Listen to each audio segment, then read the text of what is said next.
Queridos irmãos e irmãs, hoje a Igreja faz memória de São Lourenço, diácono e mártir. Nessa festividade, aprendemos duas coisas com São Lourenço. Primeiro, uma vida de amor entregue a Cristo, apaixonadamente, não uma paixão de sentimento, mas de um amor entregue total, ao ponto de dar a vida. E nesse testemunho, um amor aos necessitados, aos pobres. Aprendemos então, com São Lourenço, que devemos sermos fiéis e entregues totalmente um amor a Cristo. E neste amor, um amor também aos necessitados.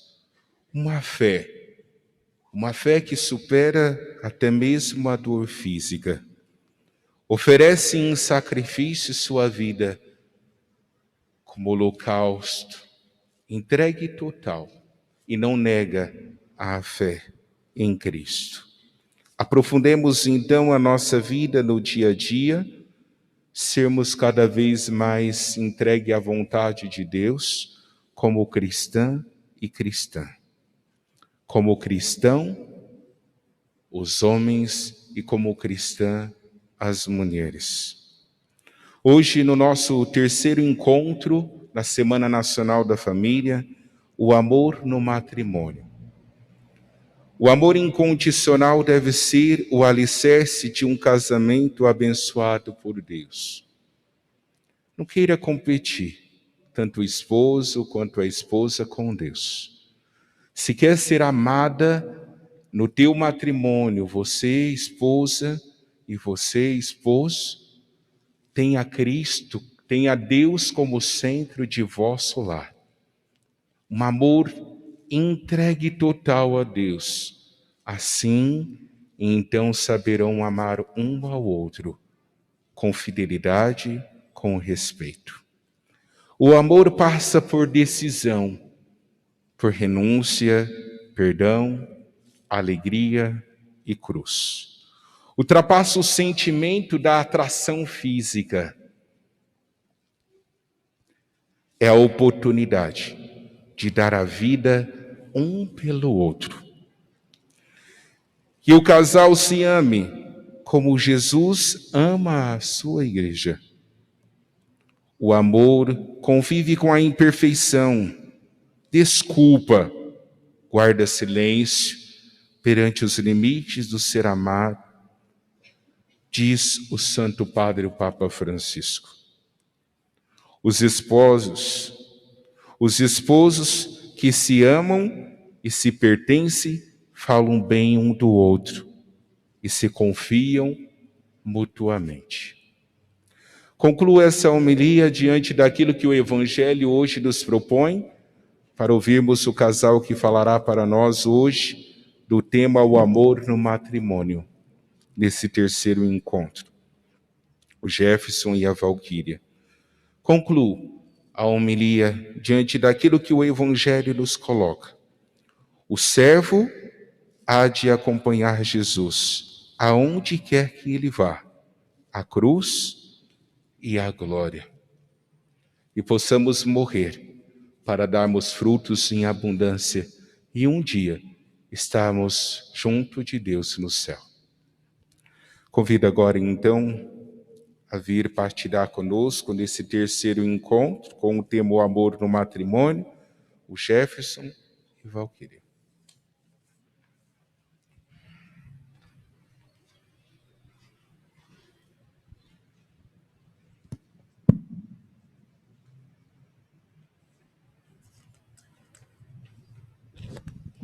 Boa noite a todos. Que a paz de Cristo esteja no coração de todos nós. Amém? Amém. Então, a nossa reflexão hoje, dando continuidade àquilo que o Padre Marcelo nos colocava, que é o amor conjugal, ele acontece entre três pessoas: o casal e Cristo. O matrimônio é uma missão, porque é na família que está a base de toda a formação humana. Nós somos casados há 27 anos, há 28 anos, né? Esqueci de me apresentar, então eu sou a Valquíria, temos 3 filhas e participamos aqui desta paróquia do Movimento da Renovação Carismática. E como eu dizia, o matrimônio é um caminho de fidelidade e doação recíproca, né? Nos coloca o documento Amoris Laetitia, do nosso Papa Francisco.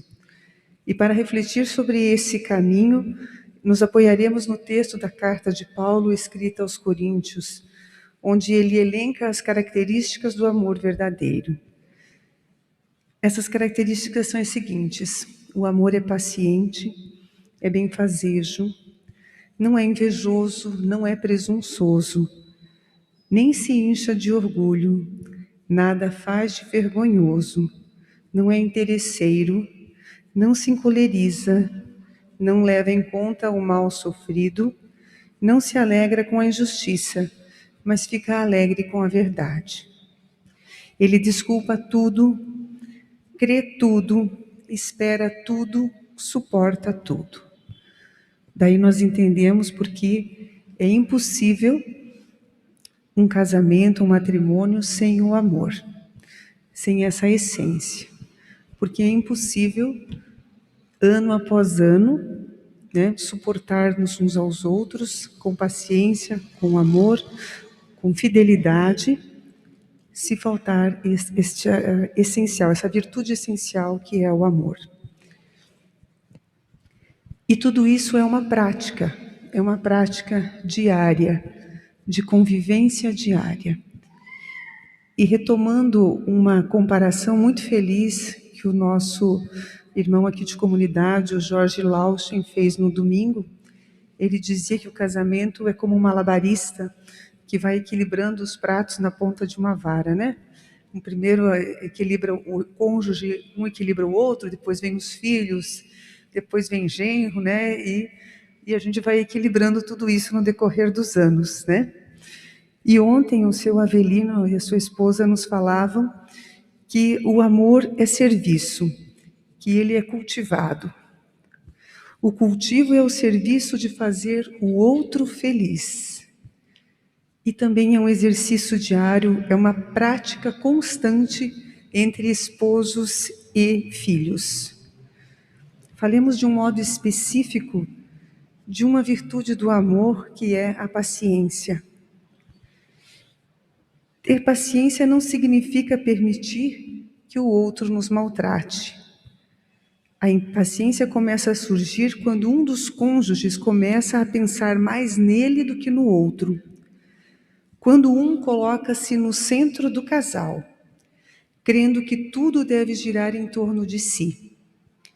Passa a acreditar que para ser feliz no matrimônio, é preciso que o outro faça todas as suas vontades. O outro precisa ser perfeito para que eu o ame. Isso não é o amor verdadeiro. Quando há um amor verdadeiro, as exigências diminuem e a paciência com o limite do outro aumenta.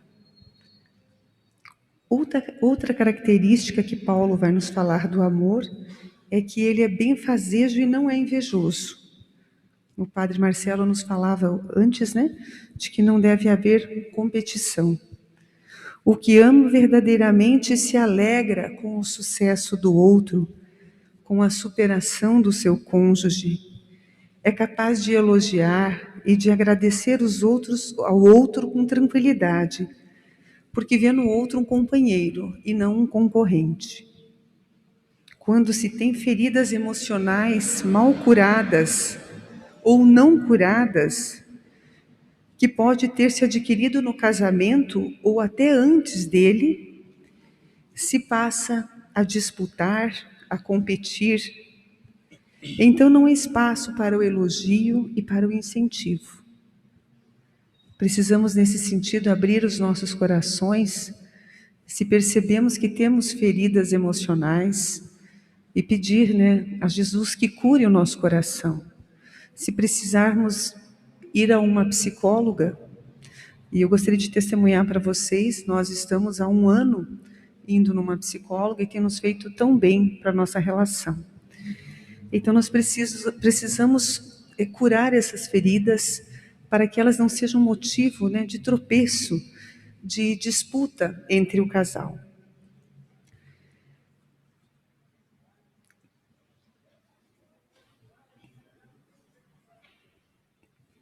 Quando não há essa cura do coração, o casamento corre o risco de ser destruído. Se o casal não permitir que a graça recebida de Deus no sacramento do matrimônio venha em socorro, se não unir os seus corações em oração e pedir ajuda a Deus. Dentro dessa dinâmica, irmãos, o Catecismo da Igreja Católica, no parágrafo 1661, diz o seguinte: o sacramento do matrimônio significa a união de Cristo com a Igreja. Concede aos esposos, ou seja, ambos, a graça de amarem-se com o mesmo amor com que Cristo amou a sua Igreja. A graça do sacramento leva à perfeição o amor humano dos esposos, consolidando sua intimidade e a santifica no caminho da vida eterna. Se nós pudéssemos fazer um paralelo na nossa vida espiritual, com nossa vida sacramental, e aqui, hoje em específico, ao amor no matrimônio, mas também à ordem, ao sacerdócio, ao padre que está aqui, aos irmãos e às irmãs consagradas, você que é leigo, leiga, que é solteira, ou que está noivo, ou que ainda vai casar, se nós não amamos e crescemos na nossa vida espiritual com Cristo, não conseguimos transmitir isso nas nossas relações, seja no matrimônio, seja na nossa vida profissional, na nossa vida familiar, na nossa vida comunitária. Cristo nos deu exemplo de amor eterno e perfeito, se doando na cruz por nós. E o professor Felipe Aquino, em uma das suas frases, falava que o casamento não é uma curtição, e sim uma missão para cada um de nós. Então você que é cristão, que está aqui, que está nos assistindo também, assuma a sua missão perante essa igreja que Deus nos concede. E que esse hino da carta de Paulo a Corinto, no capítulo 13, possa ser uma carta diária para a sua vida matrimonial, espiritual, de consagrado, de consagrada e de leigo. Se nós conseguíssemos humanamente colocar todas essas práticas, essas virtudes na nossa vida espiritual e na nossa vida conjugal, as nossas famílias seriam transformadas, as nossas empresas seriam transformadas, a nossa comunidade seria transformada. Mas nós, por falta de humildade, muitas vezes, não reconhecemos as nossas misérias humanas e queremos agir conforme a humanidade nossa, que é pecadora, quer. Então que esse capítulo 13 da primeira carta de Corinto possa ser na sua casa, você começa a meditar todos os dias. Eu confesso a vocês, irmãos, que uma das práticas, primeiras práticas dessa virtude, dessa carta de São Paulo, é o perdão.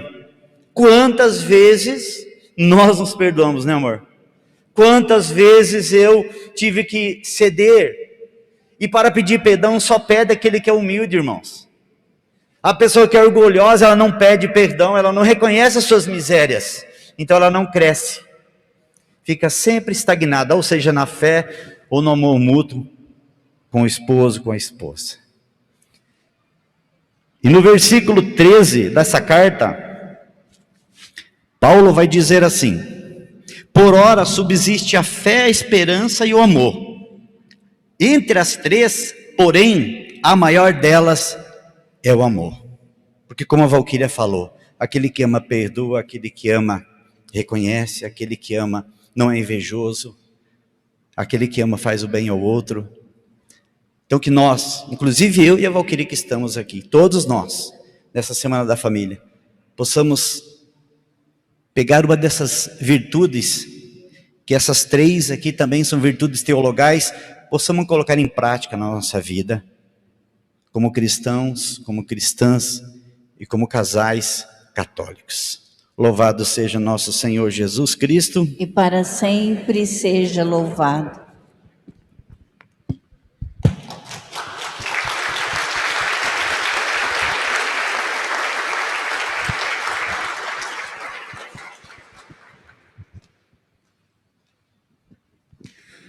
Em pé, apresentemos a Deus as nossas preces.